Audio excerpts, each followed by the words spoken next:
Assalamualaikum warahmatullahi wabarakatuh. Salam sejahtera, Om Swastiastu, Namo Buddhaya, salam kebajikan.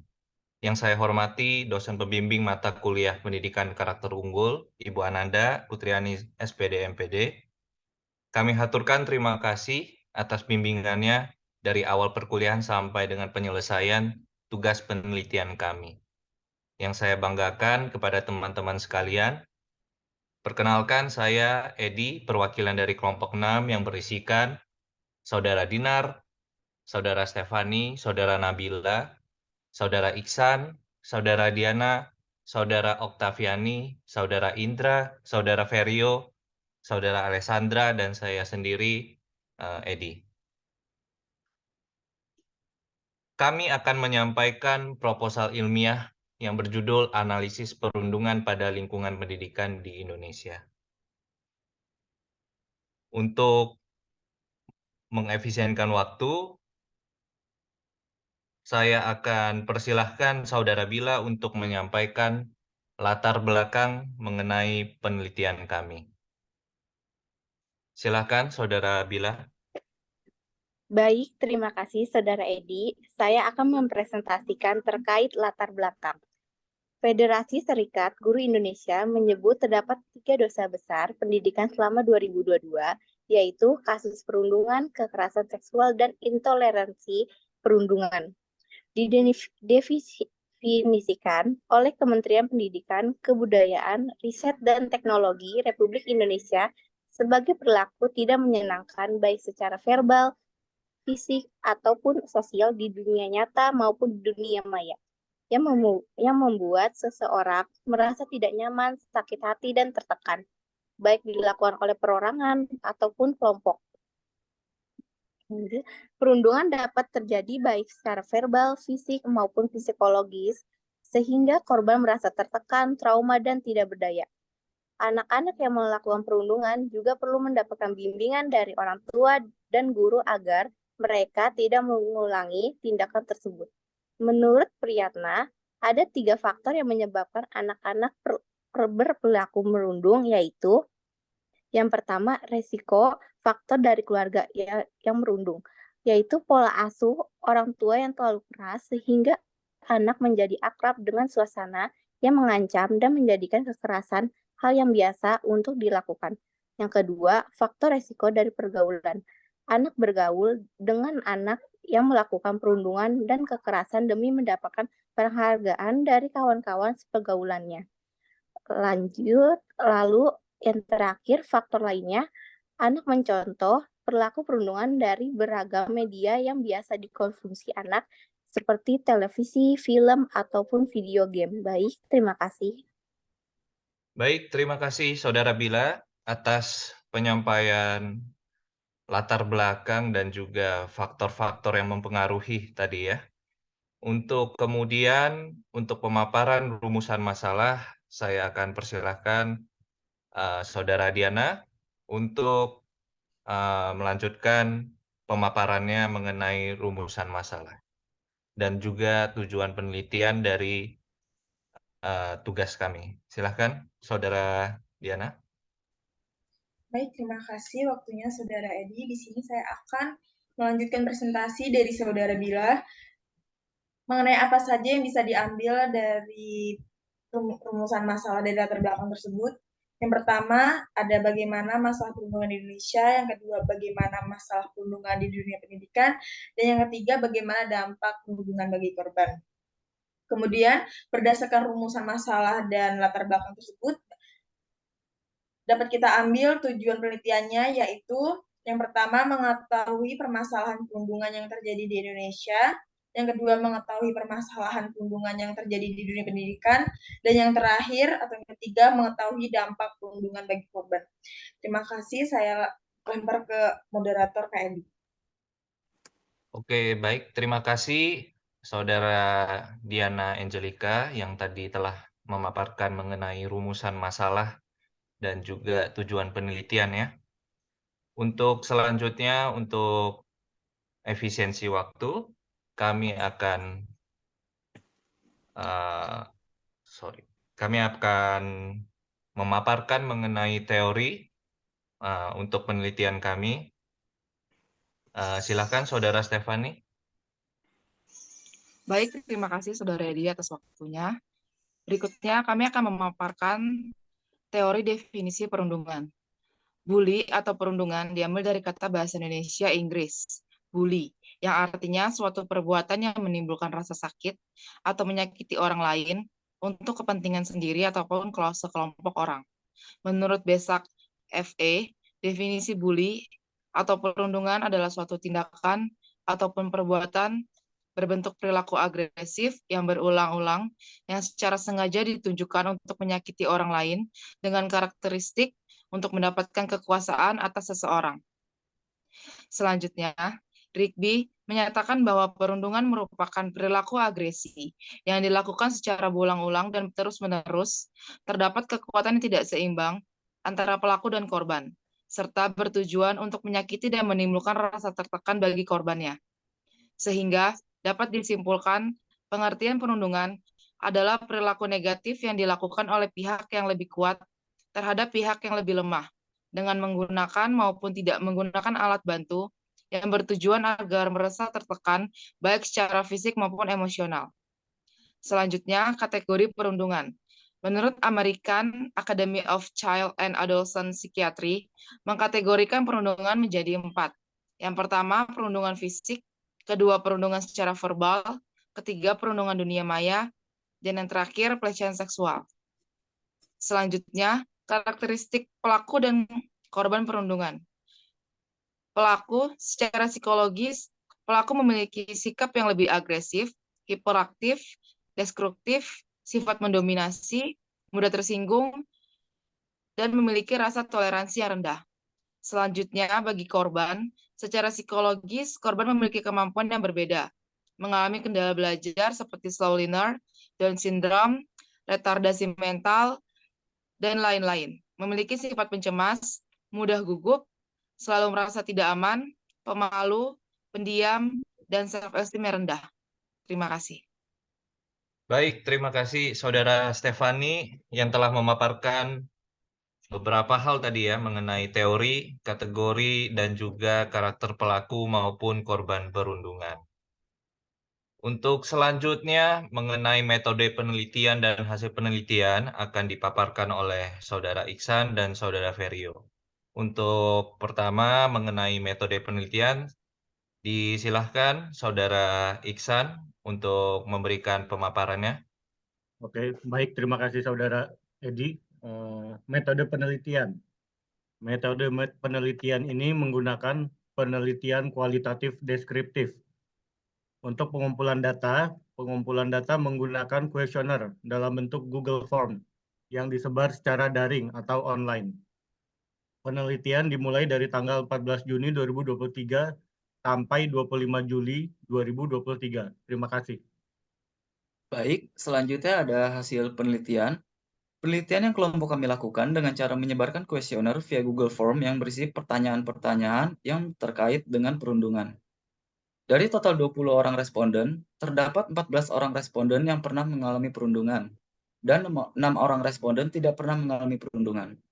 Mayoritas korban yaitu sebanyak 12 orang dari kaum perempuan, sisanya sebanyak 2 orang laki-laki. Dari hasil penelitian, 14 orang responden menjadi korban perundungan dalam bentuk verbal 10 orang, fisik 2 orang, fisik maupun verbal 1 orang, bahkan sampai pelecehan seksual terdapat 1 orang. Hasil temuan menunjukkan bahwa kasus perundungan dapat terjadi kepada semua kalangan dan bisa terjadi pada siapapun, bahkan pada tingkat SD, SMP, SMA, bahkan sampai tingkat universitas. Terdapat responden yang mengalami perundungan di SD sebanyak 3 orang, 3 orang mengalami perundungan saat di SMP, bahkan terdapat 1 orang responden yang mengungkapkan jika mengalami perundungan dari kecil hingga sekarang. Sisanya mengalami perundungan di SMA atau SMK. Rentang waktu yang dialami oleh para korban perundungan juga bervariasi. Ada yang lama hingga 5 tahun, ada yang tidak lama, dan ada juga yang mengalaminya sampai sekarang. Baik, terima kasih. Baik, terima kasih Saudara Iksan dan Saudara Ferio yang telah memaparkan tentang metodologi dan hasil penelitian. Kemudian untuk pembahasan berikutnya mengenai pembahasan itu akan dibahas selanjutnya oleh Saudara Okta. Disilahkan Saudara Okta untuk menyampaikan pemaparannya mengenai pembahasan. Oke, terima kasih atas waktunya Saudara Edi. Pembahasan yang akan saya sampaikan ini merupakan lanjutan dari hasil penelitian. Dari hasil penelitian menunjukkan 10 orang responden pernah mengadukan mengenai masalah perundungan itu kepada guru, orang tua, keluarga, pacar, dan teman terdekat. Selanjutnya, terdapat 4 orang responden yang menjadi korban perundungan tidak pernah mengadukan mengenai masalah perundungan itu ke siapapun. Selanjutnya, terdapat 11 orang responden mengaku pernah melawan para pelaku perundungan, dan 1 orang responden hanya sesekali melawan perundungan tersebut, dan 8 orang responden lainnya tidak pernah melawan sama sekali. Selanjutnya, kasus perundungan yang terjadi di lingkungan pendidikan dalam penelitian ini menunjukkan bahwa mayoritas dari tindakan perundungan itu dilihat oleh orang lain atau memiliki saksi. Dari hasil penelitian ini, terdapat 11 kasus perundungan yang memiliki saksi dan 3 kasus tidak memiliki saksi. Para pelaku perundungan juga merupakan orang terdekat dari para korban. Bisa dari kakak kelas, keluarga besar, dan teman kelas ataupun teman sekolah. Selanjutnya, hasil penelitian juga menunjukkan dampak yang dialami oleh para korban perundungan itu seperti malas bersosialisasi, kesal, kecewa, dan insecure. Tidak hanya sampai situ saja, perundungan mengakibatkan para korban ini mengalami banyak sekali dampak.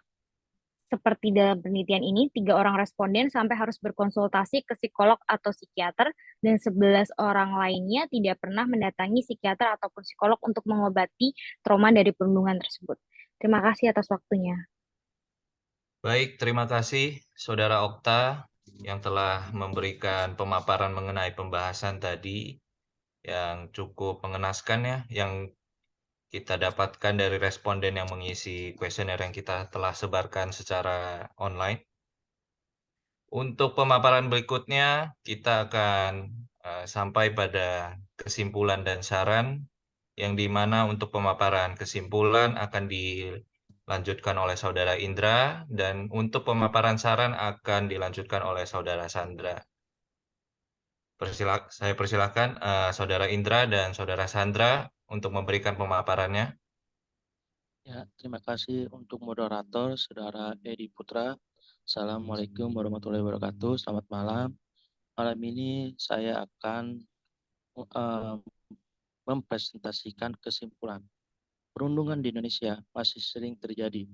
Perundungan merupakan tindak kekerasan yang melibatkan ketidakseimbangan antara dua pihak, yaitu korban dan pelaku, yang terjadi terus-menerus. Hasil penelitian membuktikan bahwa pelaku lebih banyak berasal dari lingkungan pertemanan, sekolah, dan perundungan yang dilakukan secara verbal.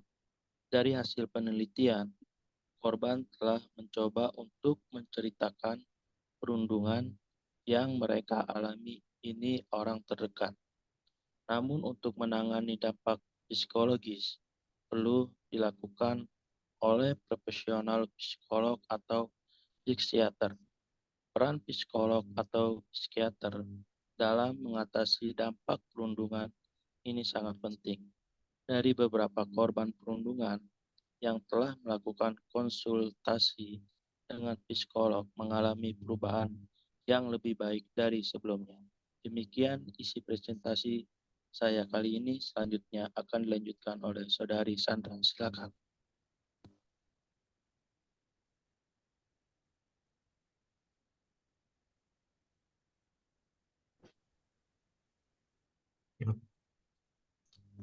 Terima kasih kepada Saudara Indra. Untuk saran, berdasarkan hasil kategorisasi perundungan pada responden penelitian berada dalam kategori rendah. Oleh karena itu, untuk pihak sekolah perlu menjelaskan kepada siswa mengenai visi, misi, dan tujuan pembelajaran, serta tata tertib di sekolah, termasuk dilarangnya tindakan perundungan. Pastikan bahwa peraturan di sekolah dipahami oleh siswa.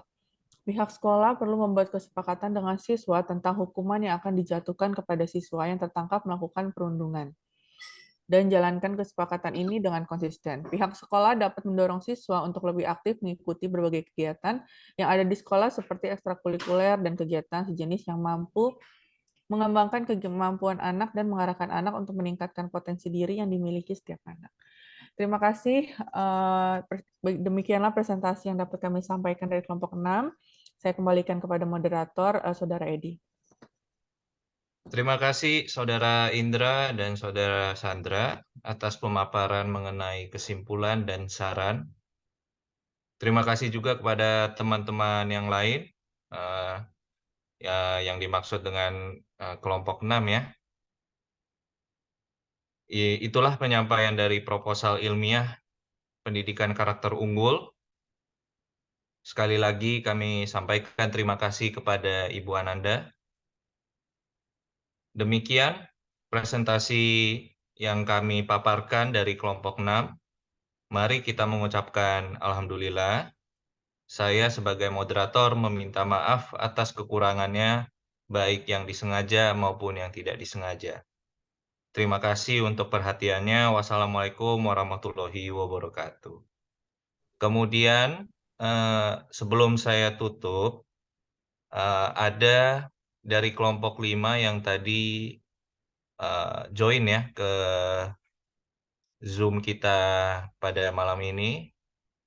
Mungkin dari kelompok 5 ada yang mau ditanyakan atau ada yang perlu disampaikan, silakan. Mungkin ada perwakilan dari kelompok 5.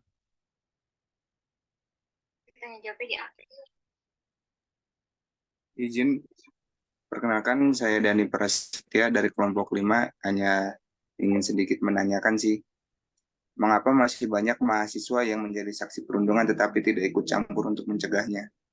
Itu aja sih. Baik, mungkin ada teman-teman yang mau menjawab, silakan di raise hand atau ada? Kalau tidak ada, mungkin saya akan bantu jawab. Mohon maaf tadi dengan saudara siapa tadi? Tadi nggak di share screen-nya tidak muncul namanya. Izin dari kelompok 5, Dani Prasetya. Oh ya, Terima kasih. dengan saudara Dani. Pertanyaannya, mohon maaf boleh diulang kembali tadi? Baik, izin mengulang. Mengapa masih banyak mahasiswa ataupun siswa-siswa yang menjadi saksi perundungan tetapi tidak ikut campur untuk mencegahnya? Oke, untuk mahasiswa maupun siswa yang telah masih ataupun sebelumnya menyaksikan kejadian perundungan, dari kuesioner yang kita telah sebar secara online berupa kuesioner Google Form, memang ada beberapa kejanggalan ya. Memang ada beberapa kejanggalan, termasuk salah satu yang tadi disebutkan Saudara Dani. Kenapa? Pertanyaannya itu kenapa seseorang diam saja melihat temannya dibully atau seperti membiarkan seperti itu. Ada beberapa faktor yang menyebabkan hal itu ya. Untuk salah satu faktor takut ya. Adanya rasa takut untuk mencampuri urusan mereka antara si pelaku dan korban, yang dimana nanti apabila terjadi sesuatu akan menimbulkan efek yang tidak baik untuk si orang tersebut yang mencampuri urusan mereka seperti itu. Jadi ada efek takutnya sih, Saudara Dani.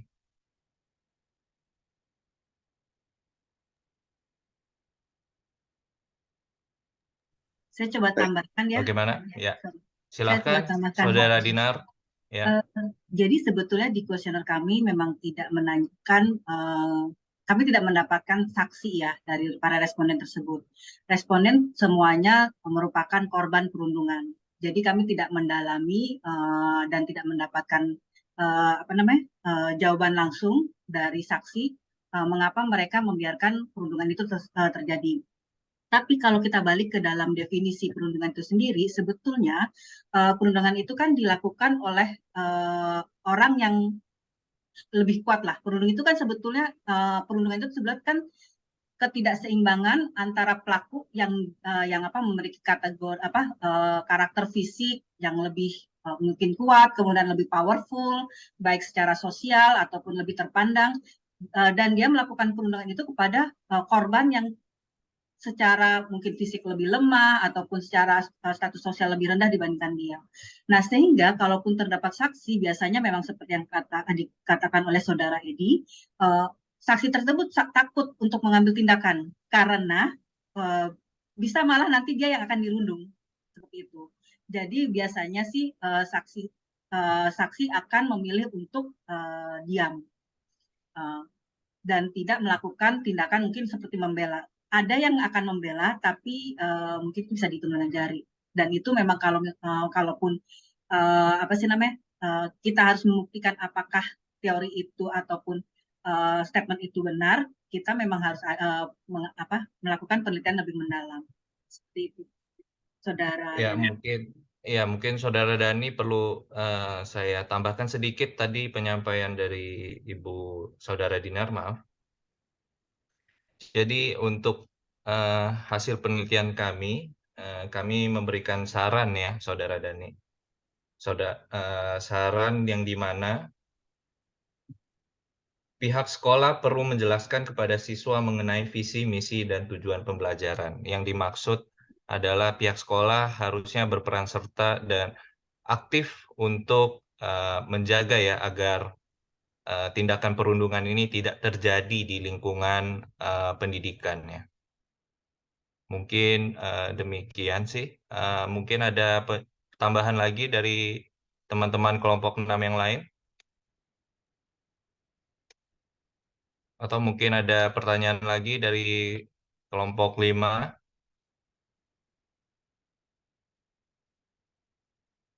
Baik, terima kasih semuanya. Cukup. Oke, baik. Kalau tidak ada pertanyaan lagi, sekali lagi kalau begitu saya tutup dengan mengucapkan terima kasih pada teman-teman kelompok 5 dan juga kelompok 6 yang tadi telah berpartisipasi pada pemaparan kami pada malam hari ini. Terima kasih kepada Ibu Ananda.